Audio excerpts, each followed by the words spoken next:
Atenção! Começa agora uma teleaula de História do Ensino Fundamental. Você vai assistir a teleaula de número 19. Bons estudos!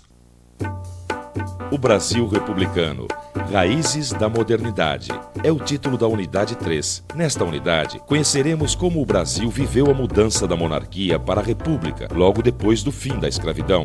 Veremos também que o mundo vivia grandes transformações e os novos interesses europeus sobre a África, a Ásia e a América apareciam sob a forma de investimentos e implantação de relações de domínio.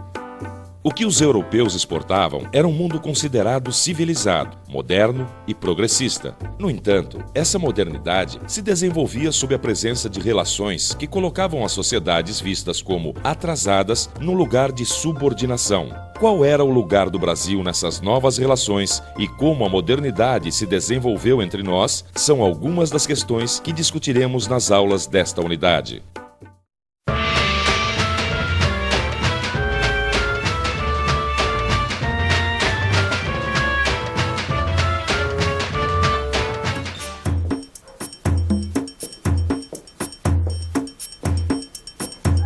Que conversa fiada é essa aí?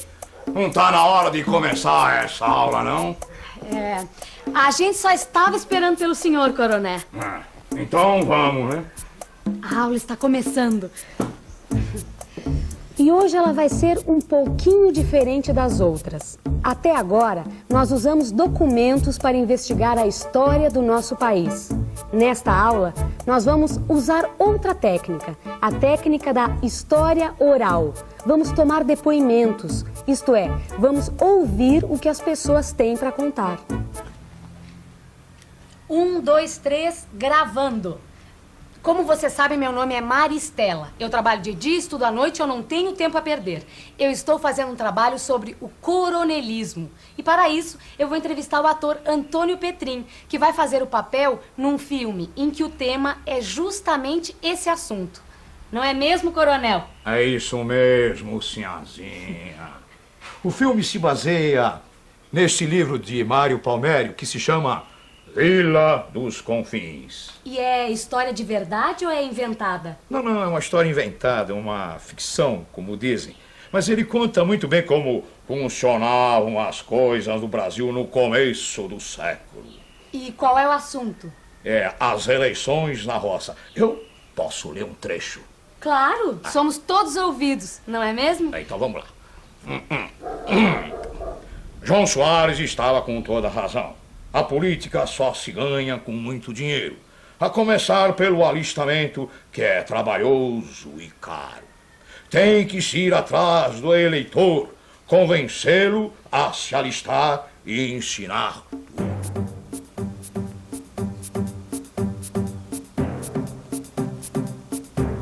A lida aqui é outra, labuta pesada de sol a sol, nos campos e currais. Marcar bezerro, curar bichadeira, rachar pau de cerca, esticar arame farpado, roçar invernada, arar o chão, capinar, colher. E quem perdeu tempo com a escrita e leitura em menino, logo esquece um pouco que aprendeu. Leu o quê? Escreveu o quê? Mas agora é preciso.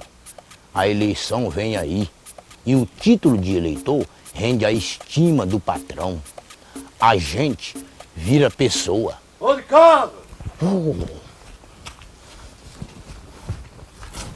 Como vai, pé de meia? Como vai você, pé de meia? Eu tô aqui. Um momentinho só. Quem é esse tal de pé de meia? Ele é o patrão do João Francisco? Não. João Francisco trabalha na roça. E o patrão dele é um poderoso fazendeiro. Desses que todo mundo chama de coronel. Esse vai ser o meu papel. Falando nisso, você sabe por que esses fazendeiros eram chamados de coronéis? Por quê? Isso vem lá do tempo do Império, quando em cada cidade tinha a chamada Guarda Nacional. Essa guarda era uma espécie de exército local e era formado só por aquelas pessoas que tinham alguma renda. E a patente mais alta, a de coronel, era dada ao homem mais poderoso da cidade. E mesmo quando acabaram com a Guarda Nacional em 1918, continuaram chamando as pessoas que tinham mais poder de coronel, por costume. Para ser coronel não era preciso ser fazendeiro, mas tinha que ser muito rico. Mas como naquela época o Brasil era um país rural, a maioria dos coronéis, é claro, era fazendeiro. Mas voltando à história do livro, quem afinal é esse tal de Pé de Meia? O Pé de Meia era um cabo eleitoral do coronel. Era ele que tinha que ir atrás do pessoal da roça, para ninguém ficar sem título de eleitor. Para votar no coronel, é claro. Ou no candidato do coronel. Mas vamos continuar a história. Aqui. Pé de Meia é cabo eleitoral alistador de gente, pago por cabeça e tem que mostrar trabalho. Pois é, no Brasil daquele tempo, as eleições ainda estavam longe de ser do jeito que nós fazemos hoje em dia.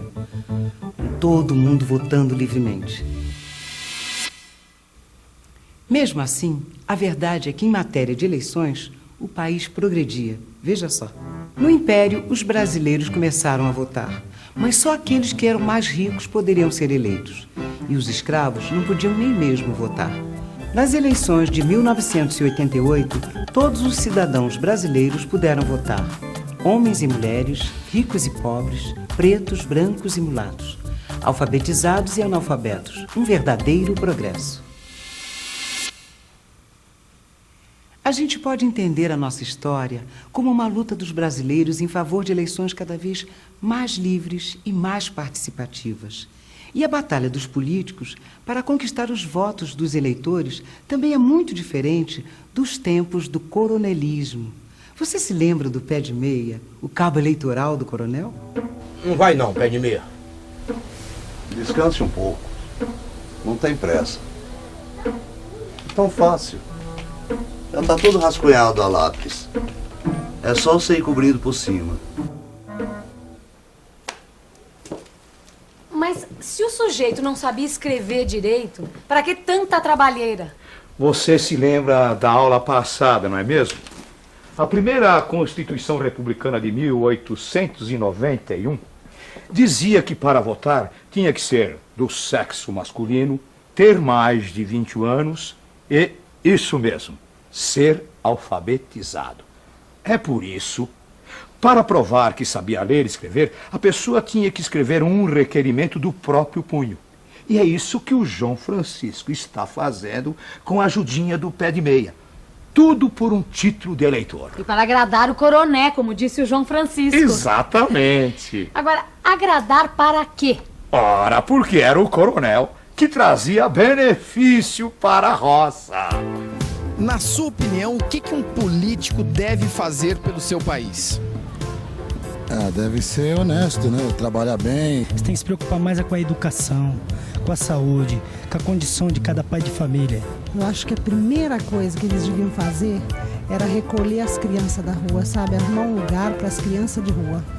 Saúde, educação, segurança e fazer com que os brasileiros ganhem melhor também. Muito bem, no começo do século era o coronel que assumia as responsabilidades de satisfazer essas necessidades.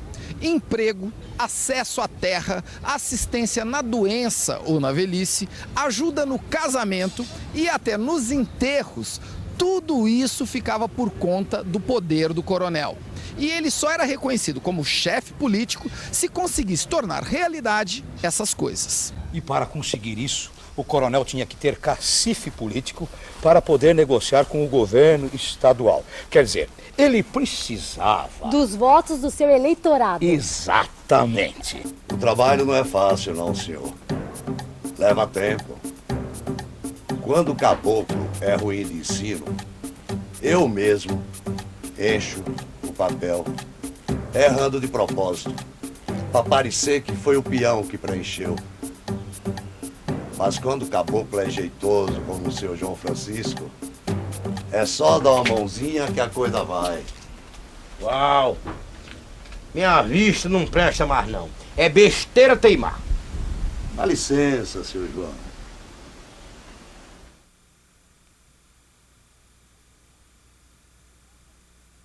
O João Francisco podia muito bem preencher o tal do requerimento, conseguir um título de eleitor, mas na hora de votar, escolher o candidato que bem entendesse. Não podia, não. Como não? O voto não era secreto? E secreto coisa nenhuma. A Constituição de 1891 trouxe muita mudança, mas naquela época o voto ainda era aberto. Quer dizer que todo mundo sabia em quem você votava? É isso mesmo. E se você não votasse no coronel, o negócio podia ficar feio pro seu lado. Muitas vezes o pessoal votava com aquele jagunço, assim, ó, vigiando de perto com as armas na mão. E se tinha 2 coronéis disputando a mesma eleição? O que é que acontecia? Aí levava quem desse mais. Mas então o voto virava uma espécie de mercadoria? Mais ou menos isso. Nas primeiras décadas da República, o voto era controlado pelos chefes políticos dos estados e municípios. É por isso que no começo da história desse livro, alguém falou que política só se ganhava com muito dinheiro? Exatamente. Tem um personagem aqui, o João Neves, que diz isso letra por letra. Quer ver? Eleição custa dinheiro. Um cabo eleitoral prático, como o pé de meia, garante o serviço, mas cobra 20 mil réis por cabeça. E as despesas não ficam só nisso. Precisa fazer o registro dos eleitores, buscar certidão de nascimento ou casamento fora do município, quando o caboclo nasceu fora, entrega dos títulos. Lá se vai um dinheirão. Depois boia e pagode. E condução para muita gente, pois roceiro, quando viaja, carrega a família toda. Na frente do juiz, precisa do pé de meia de novo para botar coragem no povo. Esse tipo de voto controlado pelos coronéis ficou conhecido como voto de cabresto. Mas essa relação entre os coronéis e seus eleitores não era apenas uma questão de controle político. Era uma relação de dependência mais ampla. As pessoas dependiam do favor do coronel até mesmo para suprir as suas necessidades básicas. Naquela época, não havia previdência. Tudo funcionava na base do favor. Não se afobe. Capriche. Você está implicando à toa com o F. E a letra é facinha. Se não decorou direito a voltinha, deixa.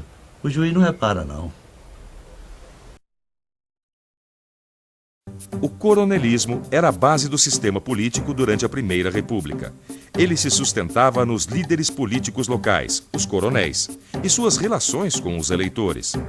O coronel garantia assistência à população rural em troca de votos para os candidatos apoiados por ele. Como a eleição não era secreta, era possível coagir os eleitores que não aceitassem a indicação do coronel. E atenção, se liga aí que é hora da revisão. Na aula de hoje, nós vimos que o termo coronel vem do tempo do Império, quando existia a chamada Guarda Nacional. A guarda acabou, mas o costume de chamar o mais poderoso de coronel continuou. Vimos também que o coronel não precisava ser um fazendeiro, mas como o Brasil era um país rural, normalmente ele era um dono de terras. Mas para ser um chefe político reconhecido, o coronel precisava ter força política, ou seja, precisava de votos. Na disputa eleitoral daquele tempo, o voto virou uma espécie de mercadoria que era controlada pelos chefes da política, os coronéis. Se você quiser saber mais sobre o coronelismo e o mundo rural, dê uma boa lida no seu livro de estudos. Lá você vai encontrar mais informações. Inclusive, essa história de ficção do escritor Mário Palmério. Depois de ter lido tudo, você vai poder responder a seguinte questão: por que o poder dos coronéis era tão forte? Até a próxima. Oh!